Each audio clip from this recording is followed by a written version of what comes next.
देहरादून में आज जनता का मिला जुला रुझान देखने को मिला, जिसमें जनता भी खुलकर बीजेपी या कांग्रेस के पक्ष में किसी भी प्रकार के निर्णय से बचती नजर आई।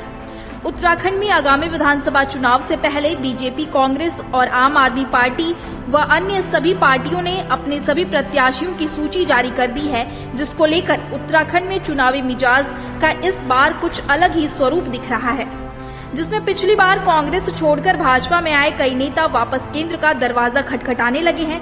वहीं आम आदमी पार्टी ने भी पूरी ताकत लगा दी है। ऐसे में इस बार का चुनाव काफी दिलचस्प होने जा रहा है। देखिए यह रिपोर्ट। राज्य में विधानसभा सीटों पर चुनाव है, तो क्या नाम है, किसको वोट देना चाहेंगे? सर बीजेपी को देना चाहेंगे। बीजेपी को वोट क्यों देना चाहेंगे? क्योंकि सर उन्होंने उत्तराखंड में काफ़ी डेवलपमेंट कर रखा है और क्लेमेंटोन एरिया में काफ़ी डेवलपमेंट कर रखा है। तो मेरा कहने का मतलब कि ये जो भी है, जो प्रोग्रेस करेगा, जो काम करेगा, उसी को वोट देंगे। तो हम उसी को काम देंगे जो काम करता है, सर उसी को वोट देते हैं। बाकी कोई ऐसी बात नहीं है। कांग्रेस में भी काम होता है, लेकिन कांग्रेस में इतना काम नहीं हुआ जितना बीजेपी में टाइम पे काम हुआ है और अच्छा प्रोग्रेस हुई है। तो हम बीजेपी के साथ जो काम करेगा हम उसी को साथ देंगे सर। हाँ बेटा, मतदान करना जरूरी है और करना भी चाहिए। ये हमारा एक जन्मसिद्ध अधिकार है, जो जिससे कि हमें पता चलता है कि हम भारत के नागरिक हैं। वोट करने से ही पता चलता है। बाकी किसको वोट करना है वो तो अपना पर्सनल है। देखो बेटा, मैं जनता के सामने क्या बताऊंगी। जनता सब समझदार है, अब पढ़े लिखे लोग हो गए, सबको पता है क्या हो रहा है। और सोशल मीडिया और आप जैसे लोगों ने तो एक एक घर घर तक, बच्चों तक बात पहुंचा दी है। वो लोग जो पेपर भी नहीं पढ़ सकते थे, उनको भी सोशल मीडिया से पता चलता है कौन काम कर रहा है, कौन नहीं काम कर रहा।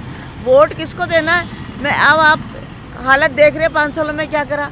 बेरोजगारी रही है, महिलाओं का सम्मान नहीं है, लोग तरस रहे हैं, कितने बुरे हाल हो रखे, रोज धरने प्रदर्शन हो रहे हैं। तो किसको वोट दे? अब जो मैनिफेस्टो बनाते हैं, तो उस मैनिफेस्टो को पहले कोर्ट से रजिस्टर करवाएं ना, तब तो लोगों को पता चले ना मैनिफेस्टो में ये और ये करेंगे। अब जो भी सरकार आए, अब मैं नहीं कह सकती, क्योंकि अब आपस में इनके कितने झगड़े हो रहे हैं। सरकार कोई भी आए, आपकी क्या अपेक्षाएं रहेंगी उनसे? हाँ, मैं वही बता रही हूँ। कांग्रेस में भी अब सीटों पर झगड़ा है।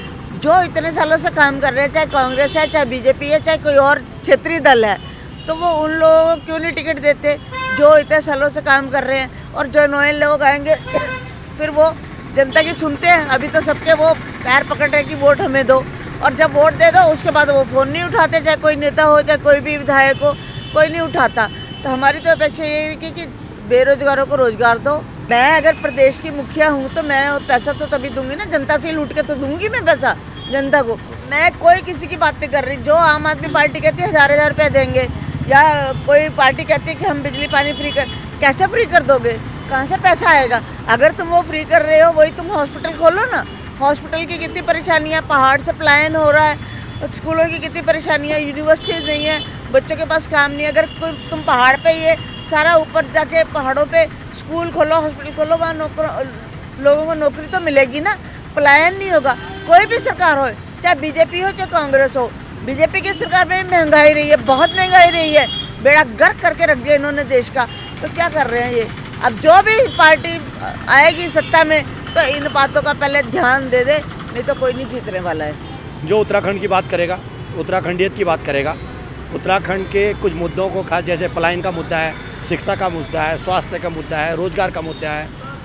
उत्तराखंड आंदोलन जिन मुद्दों पर हुआ था, वो मुद्दे थे कि उत्तराखंड के जो पर्वतीय जिले हैं, यानी 8-9 जिले हैं, उनसे जिनमें जो विकास नहीं पहुंच पाया था, उसके लिए हमने आंदोलन किया था। मैं खुद आंदोलनकारी रहा हूँ, जेल में रहा हूँ, लाठी डंडे सब खाए हैं। तो उसके लिए हम वोट करना चाहेंगे जो पार्टी इन मुद्दों को एड्रेस करेगी। तो मेरा किसी व्यक्ति या किसी मतलब ऐसा नहीं कि मैं किसी एक व्यक्ति को वोट करूँगा, मैं मुद्दों को वोट करूँगा।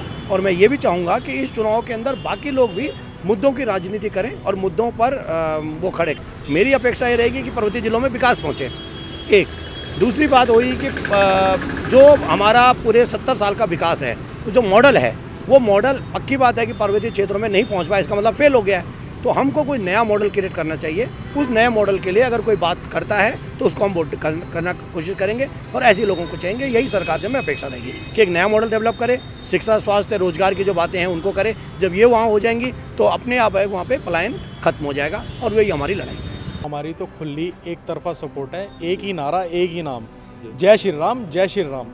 और क्लियर कट है हम लोगों का बीजेपी, बस। और बीजेपी को ही हम सपोर्ट कर रहे हैं। और पूर्ण बहुमत से बीजेपी की दोबारा सरकार। अब आप आम आदमी का ले लो, दिल्ली में क्या कर रखा है, पैसे उन्होंने बिजली फ्री कर रखी है, बिजली फ्री के नाम पे उन्होंने लूट मचा रखी है।